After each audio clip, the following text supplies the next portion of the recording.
Na manhã de 22 de fevereiro de 2026, o governo do México confirmou aquilo que por mais de uma década parecia impossível.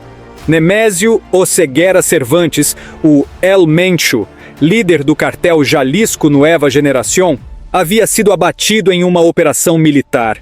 Mas a notícia não veio sozinha. Poucas horas depois, estradas começaram a ser bloqueadas. Veículos foram incendiados.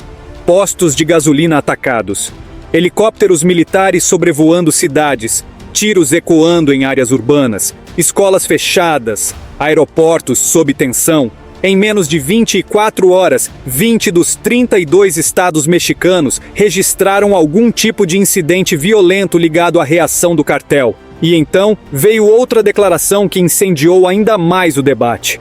Durante seu discurso do Estado da União, o presidente dos Estados Unidos, Donald Trump, afirmou: "Nós derrubamos o chefe do cartel mais importante do México." Essa frase mudou completamente o tom do episódio. Não era apenas uma operação mexicana. Não era apenas mais um golpe contra o narcotráfico. Agora tratava-se de um evento com implicações diplomáticas, militares e geopolíticas. Porque quando Trump diz "nós derrubamos", ele envia 3 mensagens simultâneas. Para o eleitor americano, estamos combatendo o fentanil. Para o governo mexicano, a pressão funcionou. Para os cartéis, os Estados Unidos estão dispostos a ir além das ameaças. E aqui surge a primeira grande pergunta que vai nos acompanhar até o final deste vídeo. Essa operação foi um marco de cooperação histórica? Ou o início de uma nova guerra contra os cartéis? Enquanto Trump comemorava o golpe estratégico contra o tráfico de fentanil, cidades como Guadalajara se transformavam em verdadeiras zonas de medo. Mais de 70 mortos entre militares, criminosos e civis. 25 membros da Guarda Nacional mortos em confrontos, 252 bloqueios de estradas, um presídio atacado e 23 detentos foragidos, empresas suspendendo atividades, a fábrica da Honda fechando temporariamente, voos e cruzeiros cancelados em Puerto Vallarta. Guadalajara, uma das sedes da Copa do Mundo de 2026, amanheceu praticamente vazia.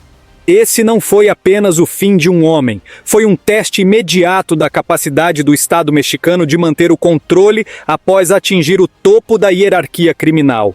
Porque na história recente do México, sempre que um grande líder de cartel cai, 2 coisas costumam acontecer. O grupo reage com violência extrema. O vácuo de poder gera disputas internas ainda mais sangrentas. É o efeito Hidra. Corta-se uma cabeça, surgem outras, e o cartel Jalisco Nueva Generación não é um cartel comum. Ele é uma organização com estrutura paramilitar, presença internacional e alto grau de descentralização regional. Enquanto muitos cartéis funcionavam como federações de grupos criminosos regionais, o cartel Jalisco Nueva Generación nasceu com uma lógica diferente: liderança centralizada, disciplina quase militar, expansão territorial agressiva, estratégia de terror como ferramenta de domínio. Sob o comando de El Mencho, o cartel Jalisco Nueva Generación deixou de ser um grupo regional e passou a atuar em praticamente todo o território mexicano, além de manter presença na América Central, nos Estados Unidos, na Europa e até na Ásia. Mas o que tornava o cartel Jalisco Nueva Generación tão perigoso? Primeiro, militarização. O grupo investiu pesado em armamento de guerra. Não estamos falando apenas de fuzis. Estamos falando de lançadores de foguetes anti-blindagem, drones adaptados com explosivos, veículos blindados artesanais conhecidos como narcotanques, capacidade de derrubar helicópteros militares, como já ocorreu em 2015. Isso transformou o cartel Jalisco Nueva Generación em algo próximo de uma força paramilitar. Segundo, diversificação econômica. Diferente de cartéis tradicionais focados apenas em cocaína, o cartel Jalisco Nueva Generación operava como uma corporação criminosa completa. Produção industrial de metanfetamina e fentanil, importação de precursores químicos da China, extorsão sistemática de comerciantes, roubo de combustível da estatal Pemex, o chamado Huachicol, lavagem de dinheiro por meio de empresas legais. Isso dava ao grupo uma capacidade financeira gigantesca. Para você ter ideia da dimensão, O governo dos Estados Unidos oferecia uma recompensa de 15 milhões de dólares por informações que levassem à captura de El Mencho, valor comparável ao de líderes terroristas internacionais. Ele era frequentemente chamado na imprensa mexicana de o Osama Bin Laden do México. Mas existe um terceiro ponto, talvez o mais importante: estrutura organizacional. Ao contrário do cartel de Sinaloa, que hoje funciona como uma federação fragmentada, o cartel Jalisco Nueva Generación era altamente centralizado na figura de El Mencho. Ele concentrava decisões estratégicas, negociações internacionais e fluxo financeiro. Isso tem duas implicações. Enquanto ele estava vivo, o cartel operava com coesão e disciplina. Se ele morresse, o risco de fragmentação seria explosivo. E aqui entra a pergunta que começa a ganhar peso: ele era insubstituível? Muitos acreditam que sim, porque seu controle era quase absoluto. Outros afirmam que o cartel Jalisco Nueva Generación já vinha se estruturando em um modelo semi-federalizado, com comandantes regionais poderosos o suficiente para continuar operando. Seja como for, há um fato indiscutível. El Mencho representava o centro de gravidade do cartel Jalisco Nueva Generación. Na linguagem militar, centro de gravidade é aquilo que sustenta a capacidade de combate de uma força. Ao atingir esse ponto, você pode desestabilizar toda a estrutura. Mas a história recente do México nos ensina algo importante. A estratégia de decapitação, eliminar o líder, nem sempre reduz a violência. Muitas vezes ela a multiplica. Foi assim após a prisão de El Chapo, foi assim após a captura de El Mayo, e pode ser assim novamente. Portanto, quando El Mencho caiu, não foi apenas a morte de um criminoso, foi a abertura de um vácuo de poder em uma das organizações mais violentas do hemisfério ocidental. E vácuo de poder em ambientes dominados por grupos armados raramente permanece vazio por muito tempo. Foi exatamente nesse ponto, na tentativa de atingir o centro de gravidade do cartel, que começou a operação em Tapalpa. Segundo informações divulgadas pelas autoridades mexicanas, tudo começou com meses de inteligência acumulada.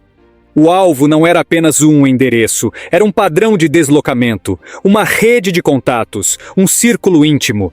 El Mencho era conhecido por sua mobilidade constante. Ele raramente dormia 2 noites seguidas no mesmo local. Utilizava anéis de segurança, casas de apoio, rotas alternativas e uma guarda pessoal fortemente armada. Durante anos, isso o tornou praticamente intocável. Mas desta vez, houve uma brecha. Relatórios indicam que a inteligência mexicana, com apoio de dados compartilhados por agências dos Estados Unidos, identificou o deslocamento de uma pessoa próxima a ele, descrita como uma parceira sentimental. A partir desse monitoramento, foi possível rastrear um ponto específico na região montanhosa de Tapalpa, no estado de Jalisco. Tapalpa não é um campo de batalha tradicional. É uma área turística, conhecida por cabanas e paisagens florestais na Sierra Madre del Sur. Justamente por isso, o movimento aéreo incomum começou a chamar atenção na véspera da operação. No dia 21 de fevereiro, moradores relataram sobrevoos discretos de helicópteros militares, nada ostensivo, reconhecimento. Na manhã seguinte, por volta das 7 horas, o cenário mudou completamente. 4 helicópteros militares, possivelmente Black Hawks, iniciaram manobras mais fechadas sobre propriedades próximas ao chamado Rancho El Pinto. Aviões de apoio da Força Aérea Mexicana também foram vistos na região. Forças especiais do Exército Mexicano e unidades da Guarda Nacional avançaram por terra. E então vieram os disparos. O anel de segurança de El Mencho reagiu com armamento pesado. Segundo informações oficiais, o confronto durou aproximadamente 2 horas. Foram apreendidos fuzis de alto calibre, metralhadoras e até lançadores de foguetes com capacidade anti-blindagem. 4 integrantes do cartel morreram no local. Outros ficaram gravemente feridos. Entre os feridos estava o próprio El Mencho. Esse detalhe é importante. De acordo com o comunicado oficial da Secretaria de Defesa mexicana, ele não morreu imediatamente no local. Foi capturado com vida, mas em estado crítico. Foi então evacuado por via aérea para atendimento médico especializado. Durante o traslado, não resistiu aos ferimentos. Do ponto de vista jurídico e militar, isso é classificado como morte decorrente de ferimentos em combate após captura, não como execução sumária. Paralelamente, outro nome de peso também foi abatido, Hugo El Tully, considerado o braço direito logístico e financeiro do cartel. Com ele, foram apreendidos milhões de pesos e dólares em espécie. Mas a operação não terminou quando os tiros cessaram em Tapalpa. Enquanto o corpo era transportado sob forte escolta para a cidade do México, onde passaria por exames periciais completos, necropsia, DNA, biometria, algo maior já estava acontecendo. O cartel começou a reagir. Bloqueios coordenados surgiram quase simultaneamente em diversas rodovias. Veículos incendiados, ataques a postos de combustível e estabelecimentos comerciais. Ações classificadas como terrorismo urbano de distração. Essa tática tem um objetivo claro: saturar a capacidade de resposta do Estado, espalhando caos para diluir a pressão sobre o ponto principal do confronto. Mas há um ponto ainda mais sensível nessa operação: o apoio dos Estados Unidos. Autoridades mexicanas enfatizaram que não houve presença física de militares americanos em solo mexicano. No entanto, confirmaram o compartilhamento de inteligência estratégica. A Força-Tarefa Interagências contra Cartéis, criada no Arizona no início de 2026, teria contribuído com análise de sinais, rastreamento de comunicações e construção de dossiês detalhados sobre a rede de El Mencho. Isso inclui inteligência de sinais, interceptação e análise de padrões eletrônicos e fusão de dados de múltiplas agências. Em termos militares, trata-se de um pacote de alvo de alto valor, quando diferentes camadas de inteligência convergem para permitir uma ação cirúrgica. Portanto, o que aconteceu em Tapalpa não foi improviso. Foi o resultado de cooperação bilateral intensificada, pressão diplomática crescente, monitoramento prolongado, decisão política de alto nível. E aqui está o ponto crucial: a operação foi um sucesso tático, o alvo foi neutralizado, mas a pergunta que começa a se impor não é: o Estado mexicano está preparado para lidar com as consequências estratégicas dessa vitória? É exatamente aqui que o fator Estados Unidos deixa de ser pano de fundo e passa a ser peça central. Porque a morte de El Mencho não aconteceu em um vácuo diplomático. Nos meses anteriores à operação, quando as atenções estavam voltadas para a Venezuela do ditador Nicolás Maduro, o presidente Donald Trump vinha aumentando o tom contra o México. Em discursos públicos e declarações oficiais, ele passou a classificar os cartéis mexicanos como organizações terroristas estrangeiras, uma designação que muda completamente o enquadramento jurídico e estratégico do problema.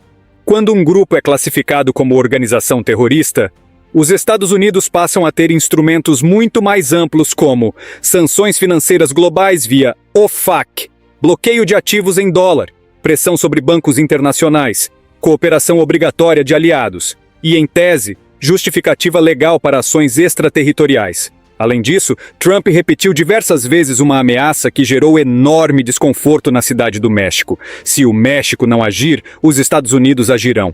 Essa frase, no contexto latino-americano, tem peso histórico. O governo mexicano sempre foi extremamente sensível a qualquer sinal de intervenção estrangeira. A soberania é um pilar político central no país. Por isso, quando Trump declarou no Estado da União que nós derrubamos o chefe do cartel mais importante do México, a frase não foi apenas comemorativa, ela foi estratégica. Internamente, reforça a narrativa de combate ao fentanil, droga sintética responsável por dezenas de milhares de mortes por overdose nos Estados Unidos. Externamente, envia um recado de poder e influência, mas até que ponto isso foi cooperação genuína? E até que ponto foi pressão eficaz? Nos bastidores, a cooperação bilateral vinha sendo ampliada. Em janeiro de 2026, os militares americanos criaram uma força-tarefa específica no Arizona, a cerca de 24 quilômetros da fronteira. Essa unidade reúne cerca de 300 especialistas, militares, analistas de inteligência e agentes civis, com um único objetivo: mapear as redes dos cartéis. Não se trata de tropas invadindo o território mexicano. Trata-se de inteligência, tecnologia e análise de dados. Os Estados Unidos possuem vantagem significativa em inteligência de sinais, monitoramento satelital, análise de metadados, rastreamento financeiro internacional, interceptação de comunicações criptografadas. Quando essas capacidades são compartilhadas, o nível de precisão das operações aumenta exponencialmente. Autoridades mexicanas confirmaram que receberam pacotes de inteligência detalhados sobre a movimentação de El Mencho, mas insistiram. A operação foi conduzida exclusivamente por forças mexicanas. Essa distinção é política. A presidente Claudia Sheinbaum precisava demonstrar cooperação sem parecer submissa. E aqui está o ponto mais delicado dessa equação. Os interesses dos dois países não são idênticos. Para os Estados Unidos, o foco principal é o fentanil e a segurança doméstica americana. Para o México, o foco deveria ser reduzir homicídios, extorsões, desaparecimentos e o controle territorial exercido pelos cartéis. Essas agendas convergem, mas não são iguais. Em alguns momentos, Trump pode considerar aceitável um aumento temporário da violência no México se isso significar interromper fluxos de drogas para o norte. Já para o governo mexicano, cada explosão de violência tem impacto direto na população, na economia e na estabilidade política. Portanto, a pergunta que começa a ganhar força é: Donald Trump pressionou Claudia Sheinbaum a agir, ou ofereceu a ela a oportunidade política que ela precisava para endurecer a política de segurança? Acredita-se que a presidente mexicana queria romper com a estratégia anterior de abraços não balas, adotada por seu antecessor López Obrador. A pressão americana teria acelerado essa mudança. Outros veem o cenário como um risco, porque ao alinhar sua política de segurança tão fortemente às prioridades da Casa Branca, o México pode estar entrando em um novo ciclo de militarização intensa, semelhante ao período entre 2007 e 2011, quando a chamada Guerra às Drogas provocou uma explosão de violência. E aqui está o ponto central. A cooperação pode ser eficaz no curto prazo, mas, se não houver capacidade estrutural para sustentar o controle territorial após o golpe, o efeito pode ser o oposto do desejado. Ou seja, a pressão americana ajudou a eliminar El Mencho, mas será que ela também desencadeou um processo que o Estado mexicano talvez não consiga controlar sozinho? E é justamente isso que ficou evidente nas horas seguintes à operação, quando o cartel Jalisco Nueva Generación mostrou que, mesmo sem seu líder, ainda possuía capacidade de resposta brutal. E essa capacidade de resposta apareceu quase imediatamente. Horas após a confirmação da morte de El Mencho, o cartel Jalisco Nueva Generación colocou em prática um manual que já havia utilizado no passado, mas desta vez em escala ampliada. O que vimos não foi uma demonstração coordenada de força. Rodovias estratégicas foram bloqueadas com caminhões e veículos incendiados. Postos de gasolina, bancos e comércios foram atacados. Ônibus foram atravessados em vias públicas. Em vários pontos, homens armados disparavam para intimidar as forças de segurança e a população. Essa tática tem um nome nos estudos de segurança: narcoterrorismo urbano de saturação. O objetivo não é conquistar território naquele momento. O objetivo é gerar pânico, colapsar a mobilidade e forçar o Estado a dispersar suas forças. Quando você cria dezenas ou centenas de incidentes simultâneos, você obriga o governo a dividir a atenção, tropas e recursos. É uma forma de guerra assimétrica. Em números preliminares, mais de 20 dos 32 estados mexicanos registraram episódios relacionados à retaliação. Segundo autoridades, pelo menos 27 agentes de segurança morreram nos confrontos iniciais. Cerca de 46 supostos integrantes do cartel foram mortos. Uma civil também perdeu a vida. 25 membros da Guarda Nacional teriam sido mortos em diferentes pontos durante a escalada de violência. Centenas de bloqueios foram reportados. Guadalajara, segunda maior cidade do México, amanheceu praticamente paralisada. Lojas fechadas, transporte público operando parcialmente, longas filas em estabelecimentos que ainda funcionavam. Escolas suspenderam aulas em diversos estados.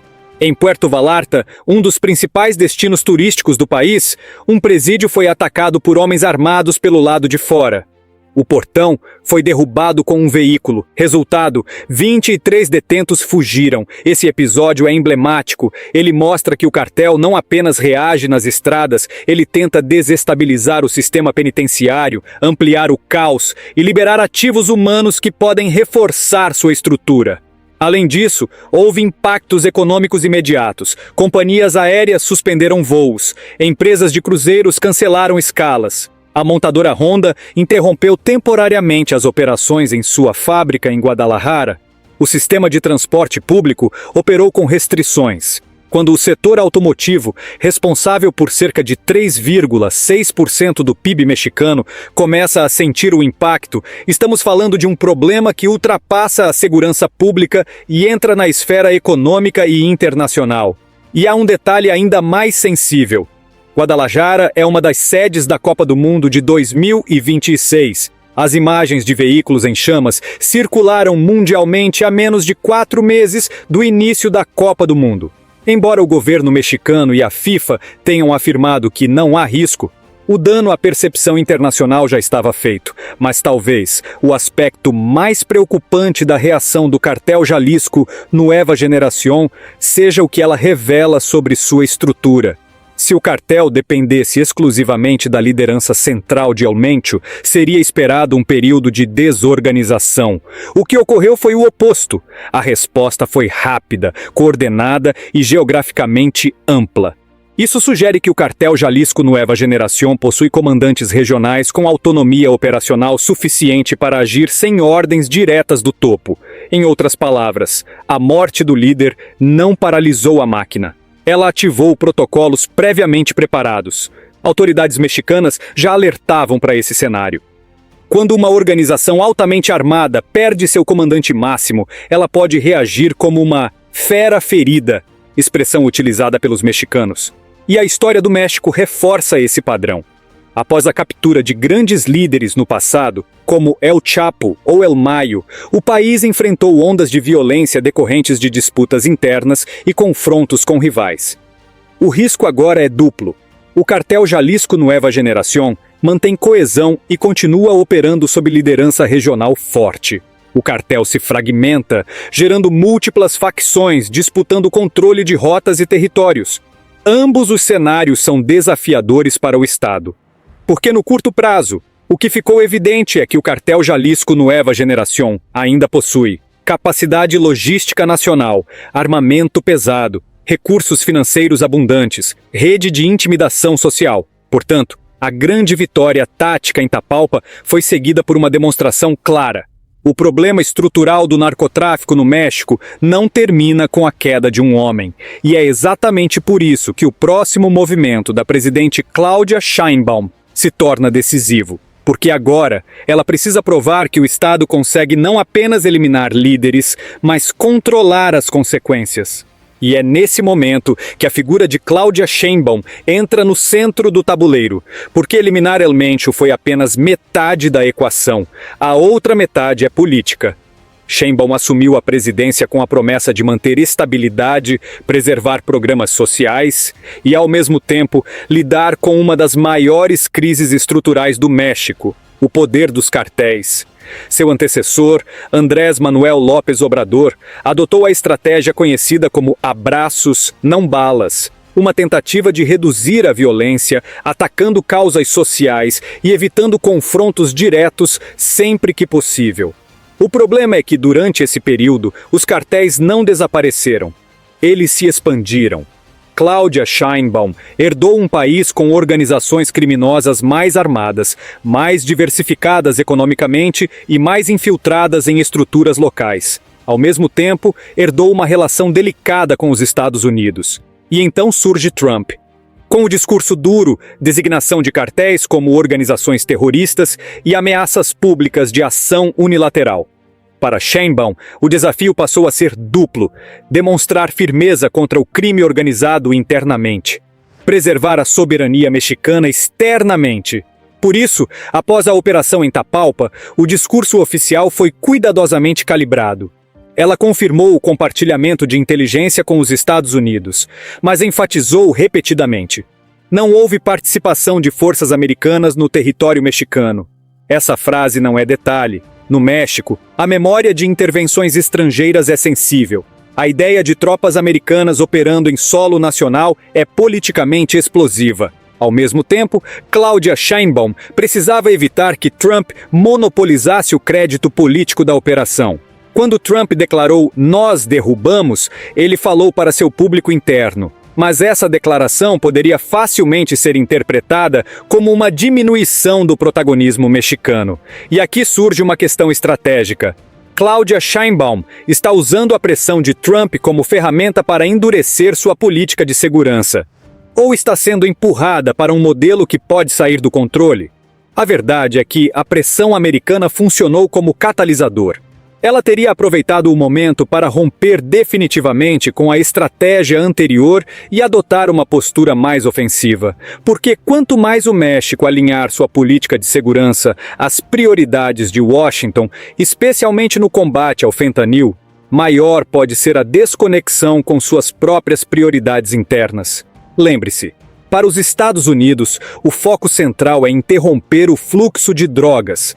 Para o México, o foco deveria ser proteger sua população da violência cotidiana. Homicídios, extorsões, desaparecimentos.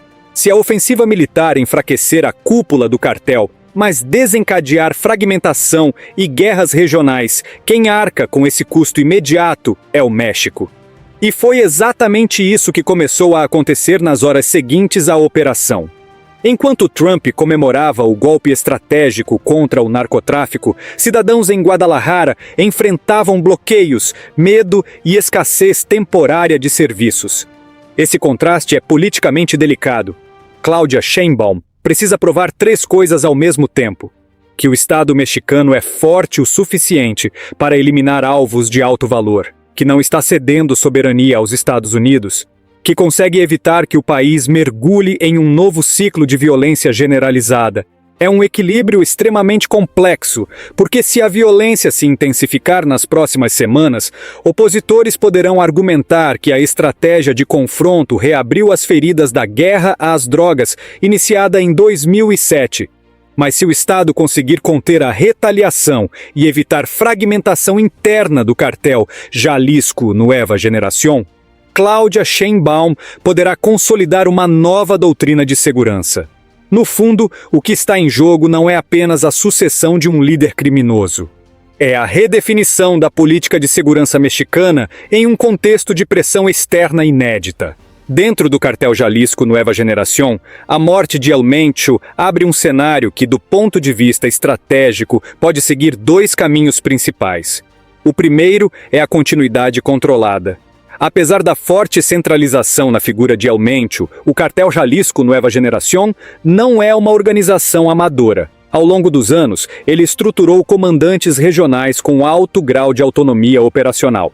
Estados como Jalisco, Nayarit, Michoacán, Colima e Guanajuato possuem chefes de praça com controle territorial, capacidade financeira própria e milícias armadas leais. Nomes como El Jardinero, El 03 e outros líderes regionais já vinham exercendo poder relevante dentro da estrutura. Se houver um acordo interno, mesmo que informal, para reconhecer um novo líder ou estabelecer um conselho de comando, o cartel pode continuar operando praticamente intacto. Nesse cenário, a morte de El Mencho teria um impacto simbólico enorme, mas estruturalmente limitado. O fluxo de drogas continuaria, as rotas permaneceriam ativas, a produção de sintéticos seguiria abastecendo o mercado norte-americano. Para o Estado mexicano, isso significaria que a vitória foi importante, mas não decisiva. O segundo caminho é mais perigoso: a fragmentação violenta, também chamada de balcanização. Aqui entra uma lição histórica. Entre 2007 e 2011, durante a ofensiva militar do presidente Felipe Calderón, a estratégia de eliminar chefes de cartel produziu um efeito colateral severo. Ao retirar o líder, surgiam disputas internas por poder. Facções menores competiam por rotas, laboratórios, portos e mercados locais. O resultado foi um aumento expressivo nos homicídios e conflitos regionais. O cartel Jalisco Nueva Generación pode enfrentar algo semelhante. Embora tenha uma estrutura mais institucionalizada que cartéis personalistas do passado, ele ainda dependia fortemente da autoridade central de El Mencho para arbitrar disputas internas. Sem essa figura, comandantes regionais podem começar a testar limites. E aqui existe um detalhe estratégico importante. O cartel não enfrenta apenas risco interno, ele enfrenta risco externo. O cartel de Sinaloa, seu principal rival histórico, pode tentar aproveitar qualquer sinal de fragilidade para expandir influência em regiões disputadas. Se isso ocorrer, o México pode assistir a confrontos diretos entre organizações pelo controle de portos estratégicos como Manzanillo e Lázaro Cárdenas, rotas terrestres no Bajío, corredores para envio de fentanil aos Estados Unidos. Esse cenário de múltiplas frentes de conflito é o mais temido pelas autoridades. Além disso, há a questão da sucessão.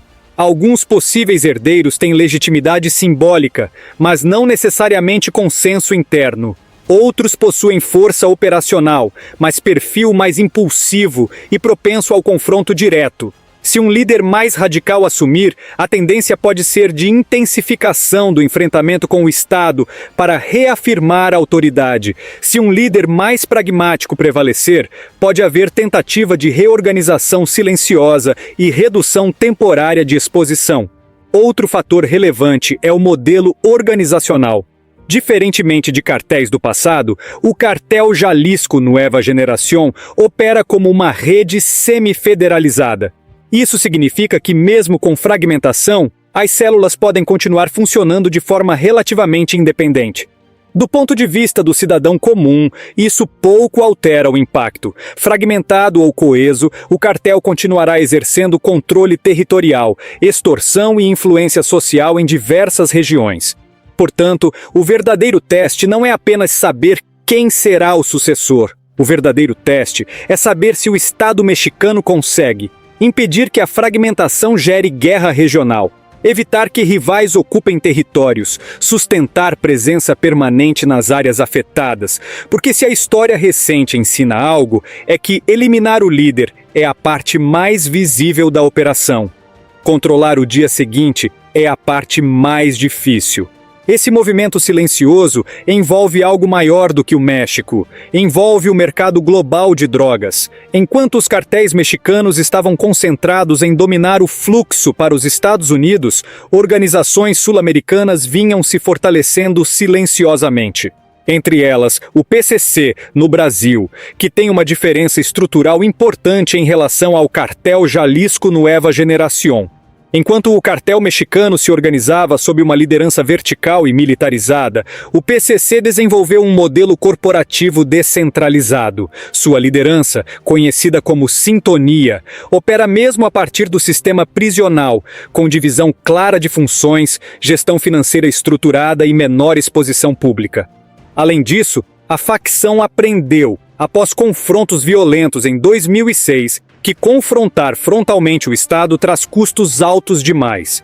Desde então, adotou estratégia mais silenciosa como expansão logística, controle de rotas internacionais, parcerias com grupos na Bolívia, Paraguai e Colômbia, conexões com redes europeias. Se o cartel Jalisco Nueva Generación enfrentar fragmentação ou perda de foco operacional, abre-se espaço para que o PCC consolide ainda mais seu domínio na rota transatlântica da cocaína, especialmente via Brasil, África Ocidental e Europa. Isso é estratégico, porque as margens de lucro no mercado europeu são altíssimas.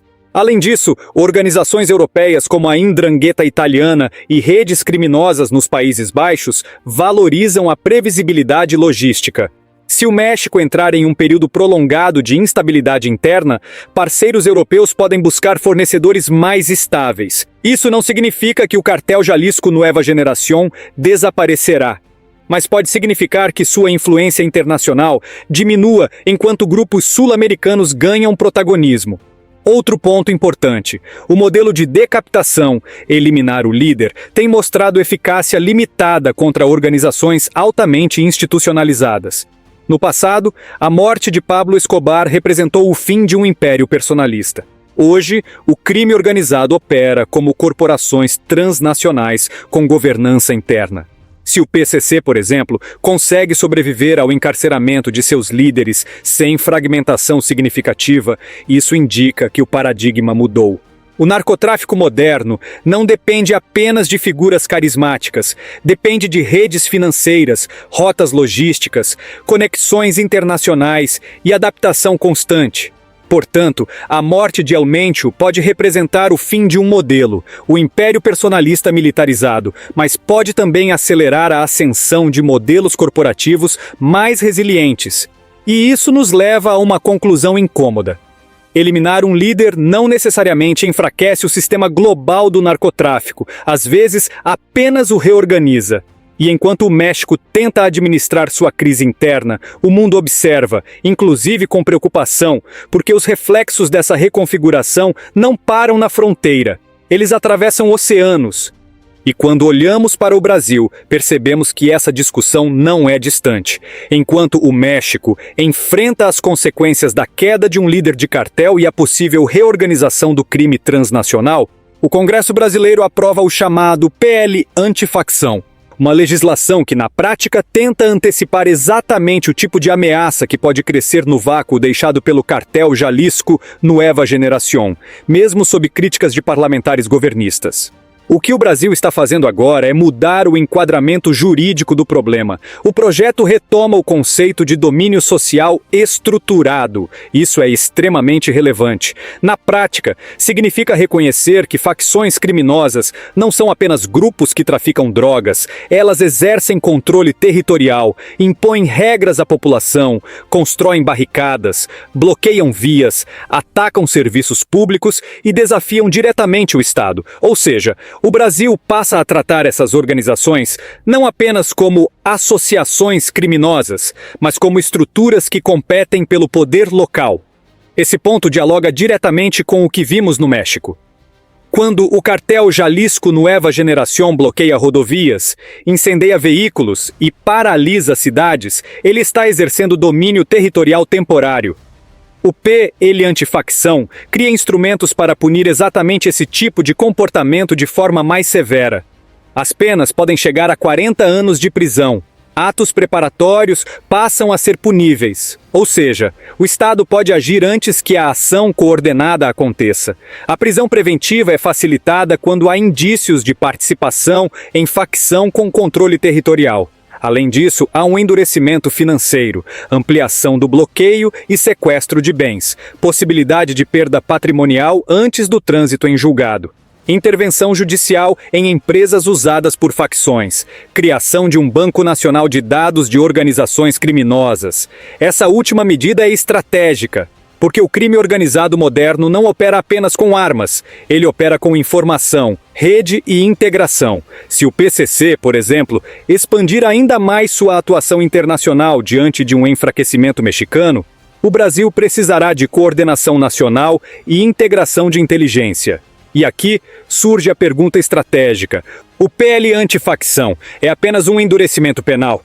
Ou uma tentativa de evitar que o Brasil enfrente no futuro um cenário semelhante ao mexicano?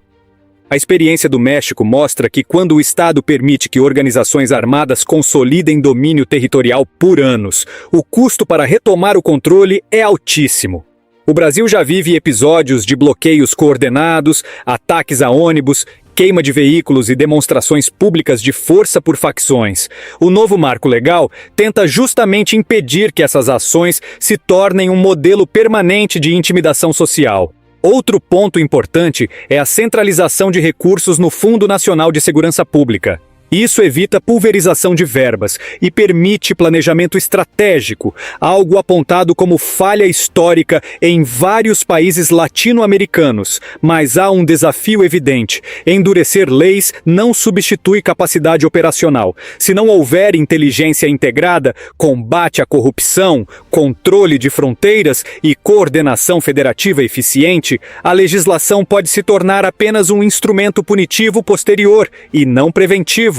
O México nos mostra que o crime organizado se adapta rapidamente. Quando líderes caem, estruturas se reorganizam. Quando as rotas são fechadas, novas rotas surgem. Portanto, o PL Antifacção coloca o Brasil em uma posição de reforço institucional. mas ele também nos insere dentro de um contexto regional mais amplo. Se o eixo do narcotráfico estiver se deslocando para a América do Sul, como sugerem as evidências, o protagonismo brasileiro no combate às redes transnacionais será inevitável. A pergunta que fica é: o Brasil está se preparando para enfrentar organizações cada vez mais estruturadas e internacionalizadas, ou está reagindo a um problema que já começou a se transformar? E essa reflexão nos leva ao ponto final de toda essa análise, porque seja no México ou no Brasil, o verdadeiro desafio não é apenas prender ou eliminar líderes.